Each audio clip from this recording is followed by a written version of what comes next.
BA 4ನೇ semester ಎಲ್ಲ ವಿದ್ಯಾರ್ಥಿಗಳಿಗೆ ಮತ್ತೊಂದು ವಿಡಿಯೋಗೆ ಪ್ರೀತಿಯ ಸ್ವಾಗತ. ಇವತ್ತಿನ ಒಂದು ವಿಡಿಯೋದಲ್ಲಿ ನಾವು ಅಧ್ಯಾಯ 10 ಕನ್ನಡ ವಿಷಯದ ಅಧ್ಯಾಯ 10 ಮೇಘಾಚ್ಛಾದನ. ವಾಸುದೇವ್ ಭೂಪಾಲಂ ಅವರು ಬರೆದಿರತಕ್ಕಂತಹ ಈ ಮೇಘಾಚ್ಛಾದನದ ಕುರಿತು ಈಗಾಗಲೇ ಇವರ ಕೃತಿಕರ್ತೆಯ ಪರಿಚಯವನ್ನು ಮತ್ತು ಅವರ ಕವನದ ಟಿಪ್ಪಣಿ ಭಾಗವನ್ನು ಡಿಸ್ಕಷನ್ ಮಾಡಲಾಗಿದ್ದು, ಇವತ್ತಿನ ಕ್ಲಾಸ್ನಲ್ಲಿ ಅದೇ ಕವನದ ಪರೀಕ್ಷೆಯಲ್ಲಿ ಕೇಳುವಂತಹ ಪ್ರಬಂಧ ರೂಪದ ಪ್ರಶ್ನೆ ಉತ್ತರಗಳನ್ನು ಡಿಸ್ಕಷನ್ ಮಾಡೋಣ. ಆದ್ದರಿಂದ ವಿಡಿಯೋನ ಕೊನೆ ತನಕ ನೋಡಿ ಅಂತ ಹೇಳ್ತಾ ಇವತ್ತಿನ ಕ್ಲಾಸ್ನ ಸ್ಟಾರ್ಟ್ ಮಾಡೋಣ ಬನ್ನಿ. ಪ್ರಬಂಧ ರೂಪದ ಪ್ರಶ್ನೋತ್ತರಗಳಲ್ಲಿ ಪ್ರಶ್ನೆ ನಂಬರ್ 1, ಮೇಘಾಚ್ಛಾದನ ಕವನದ ಸ್ವಾರಸ್ಯವನ್ನು ನಿರೂಪಿಸಿ.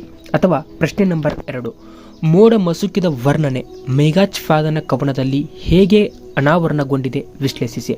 ಅಥವಾ ಪ್ರಶ್ನೆ ನಂಬರ್ 3, ಮೇಘಾಚ್ಛಾದನ ಅಂದರೆ ಮೋಡದ ಮುಸುಕು ಕವಿಯ ದೃಷ್ಟಿಗೆ ದೈವ ಲೀಲೆಯಾಗಿ ಕಂಡ ಬಗೆಯನ್ನು ಪ್ರಸ್ತುತ ಕವನವನ್ನಾಧರಿಸಿ ಚರ್ಚಿಸಿ. ಈ 3 ಪ್ರಶ್ನೆಗಳಿಗೆ ಒಂದು ಸ್ವಾರಸ್ಯವಾದಂತಹ ಉತ್ತರವನ್ನು ನೋಡೋದಾದರೆ ಉತ್ತರ ಮೇಘಾಚ್ಛಾದನ ವಾಸುದೇವ್ ಭೂಪಾಲಂ ಅವರ ಒಂದು ಪ್ರಮುಖ ಕವನ. ಹೆಸರೇ ಸೂಚಿಸುವಂತೆ ಮಸುಕಿದ ಮೋಡದ ಅಥವಾ ಕವಿದ ಮೋಡದ ವರ್ಣನೆ ಈ ಕವನದ ಮೂಲ ಆಶಯ ತಿರುಳು. ಕವಿಯ ದೃಷ್ಟಿಗೆ ಮಸುಕಿದ ಮೋಡ ಹಲ ಬಗೆಯ ಸೌಂದರ್ಯ ಚಲುವಾಗಿ ಕಾಣುವುದರ ಜೊತೆಗೆ ಅದು ಮುಖ್ಯವಾಗಿ ದೈವ ಕಲೆಯಾಗಿ ಕಂಡುಬಂದಿದೆ. ಈ ಕುರಿತು ಸುಂದರ ವರ್ಣನೆ ಇಲ್ಲಿ ಮನೋಜ್ಞವಾಗಿದೆ.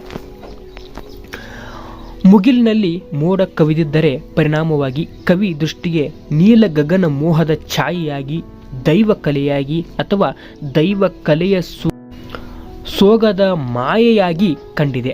ಮಸುಕಿದ ಮೋಡ ಕವಿ ದೃಷ್ಟಿಗೆ ಮೇಘದ ಅಂದವನ್ನ ಅಥವಾ ಚೆಲುವನ್ನ ಕೇಳಿಸಿದಂತೆ ಕಂಡಿದೆ.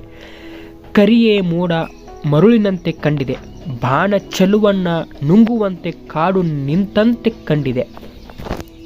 ಸೂರ್ಯ ಹಗಲನ್ನ ತೊಳಗಿ ಬೆಳಗಿ ಬೆಡದೆ ಜಗದ ಕಾರ್ಯವನ್ನು ನಡೆಸಿ ದನಿದು ಭ್ರಾಂತವಾಗಿ ದಿಕ್ಕೆಟ್ಟು ನಿಂತಿದ್ದಾನೆ. ಪಡುವನ ಅಂದರೆ ಪಶ್ಚಿಮ ದೆಸೆಯ ಸಮುದ್ರದಲ್ಲಿ ಮುಳುಗಿ ಅರಿವುಗೆಟ್ಟಿದ್ದಾನೆ.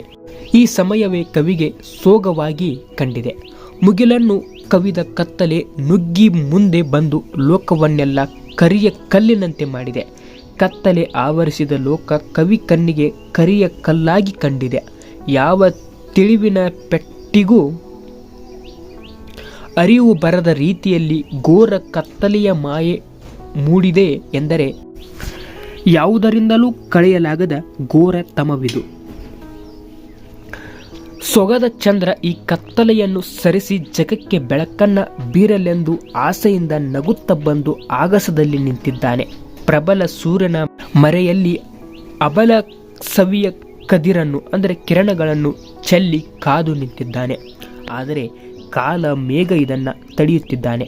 ಆತನಿಗೆ ಬೆಳಕು ಬೇಕಾಗಿಲ್ಲ, ಕತ್ತಲೆಯೇ ಬೇಕು. ಅಂತೆಯೇ ಕಾಲ ಮೇಘ ಗರ್ಜಿಸುತ್ತಾ ಚಂದ್ರನಲ್ಲಿಗೆ ಬರದಿಂದ ಬಂದು ಬೆಳಕು ಬೇಡ ತಮವೇ ನೋಡ ಎಂದು ಕೂಗಿ ಚಂದ್ರನನ್ನು ತಡೆಯುತ್ತಾನೆ. ಆಗ ಮೋಡ ಭೂಮಿಯನ್ನ ಕತ್ತಲೆಯ ಬಾಯಲ್ಲಿರಿಸಿ ಲೋಕಕ್ಕೆ ಬೆಳಕಸರಿಯನ್ನು ಬಿಡಿಸಲು ಕವಿದು ನಿಲ್ಲುತ್ತದೆ. ವಿಷದ ಕಹಿಯನ್ನ ಸುಖಕ್ಕೆ ಉಣ್ಣಿಸಿ ಶಾಂತಿಯ ರಣವನ್ನು ಬೆರೆಸಿ ಕಾಲ ಮೇಘ ಕರಿಯ ನಾಗರನಂತೆ ಇದ್ದು ನಿಂತಿದೆ. ಶಾಂತಿ ಸೌಖ್ಯ ಬೇಕೆ ತೀರೆಗೆ ಬೆಳಕೆ ಬೇಕೆ ಎನ್ನುತ್ತಾ ಎರಗಿ ಮೋಡ ಕವಿಯುತ್ತದೆ ಎಂಬುದು ಇಷ್ಟು ಆ 3 ಪ್ರಶ್ನೆಗಳಿಗೆ ಒಂದು ಸ್ವಾರಸ್ಯವಾದಂಥ ಉತ್ತರವಾಗಿತ್ತು ಅಂತ ಹೇಳ್ತಾ ಇನ್ನು ಮುಂದುವರೆದು ಒಂದು ವಾಕ್ಯದಲ್ಲಿ ಉತ್ತರಿಸಿ ಪ್ರಶ್ನೆಗಳನ್ನು ಚರ್ಚೆ ಮಾಡೋದಾದರೆ ಪ್ರಶ್ನೆ ನಂಬರ್ 1, ಮೇಘಾಚ್ಛಾದನ ಕವನದ ಕರ್ತೆ ಯಾರು? ಉತ್ತರ ವಾಸುದೇವ್ ಭೂಪಾಲಂ. ಪ್ರಶ್ನೆ ನಂಬರ್ 2, ಮೇಘಾಚ್ಛಾದನ ಕವನದ ತಿರುಳೇನು? ಉತ್ತರ ಕವಿದ ಮೋಡದ ಸುಂದರ ವರ್ಣನೆ. ಪ್ರಶ್ನೆ ನಂಬರ್ 3, ಮೇಘಾಚ್ಛಾದನ ಎಂದರೇನು? ಉತ್ತರ ಮೋಡ ಮುಸುಕುವುದು ಅಥವಾ ಮೋಡ ಕವಿಯುವುದು. ಪ್ರಶ್ನೆ ನಂಬರ್ 4, ಮೋಡ ಕವಿಯುವುದು ಎಲ್ಲಿ? ಉತ್ತರ ಮುಗಿಲಿನಲ್ಲಿ. ಪ್ರಶ್ನೆ ನಂಬರ್ 5, ಮೋಹನ ಛಾಯೆ ಯಾವುದು? ಉತ್ತರ ನೀಲ ಗಗನ. ಪ್ರಶ್ನೆ ನಂಬರ್ 6, ದೈವ ಕಲೆ ಯಾವುದು? ಉತ್ತರ ಸೊಗದ ಮಾಯೆ. ಪ್ರಶ್ನೆ ನಂಬರ್ 7, ಮೇಘದ ಚಲುವನ್ನ ಕೆಡಿಸಿದಂತೆ ಕಾಣುವುದೇನು? ಉತ್ತರ ಕತ್ತಲೆ.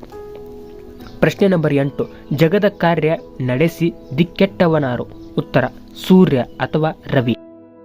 ಪ್ರಶ್ನೆ ನಂಬರ್ 9, ಕವಿಗೆ ಸೊಗದ ಸಮಯ ಯಾವುದು? ಉತ್ತರ ಸೂರ್ಯ ಜಗದ ಕಾರ್ಯ ನಡೆಸಿ ದನಿದು ಸಮುದ್ರದಲ್ಲಿ ಮುಳುಗುವ ಸಮಯ.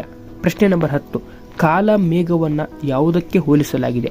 ಉತ್ತರ ಕರಿಯ ನಾಗರಕ್ಕೆ ಹೋಲಿಸಲಾಗಿದೆ ಎಂಬುದು ಇಷ್ಟು ಈ ಅಧ್ಯಾಯಕ್ಕೆ ಸಂಬಂಧಿಸಿದಂಥ ಪ್ರಬಂಧ ರೂಪದ ಪ್ರಶ್ನೋತ್ತರಗಳು 1 ಅಂಕದ ಪ್ರಶ್ನೋತ್ತರಗಳಾಗಿದ್ದು ಅಂತ ಹೇಳ್ತಾ ಇದೇ ರೀತಿಯ ಮುಂದಿನ ಕ್ಲಾಸ್ನಲ್ಲಿ ಮುಂದಿನ ಅಧ್ಯಾಯವನ್ನು ಚರ್ಚೆ ಮಾಡಲಾಗಿರುತ್ತೆ. ಅದಕ್ಕಾಗಿ ಚಾನಲ್ಗೆ ತಪ್ಪದೆ ಸಬ್ಸ್ಕ್ರೈಬ್ ಆಗಿ ನೋಟಿಫಿಕೇಶನ್ ಆನ್ ಮಾಡ್ಕೊಳ್ಳಿ ಅಂತ ಹೇಳ್ತಾ ಇವತ್ತಿನ ಒಂದು ವಿಡಿಯೋಗೆ ವಿರಾಮವನ್ನು ಕೋರ್ತಿದ್ದೇನೆ. ಎಲ್ಲರಿಗೂ ನಮಸ್ಕಾರ. ಜೈ ಹಿಂದ್, ಜೈ ಕರ್ನಾಟಕ ಮಾತೆ.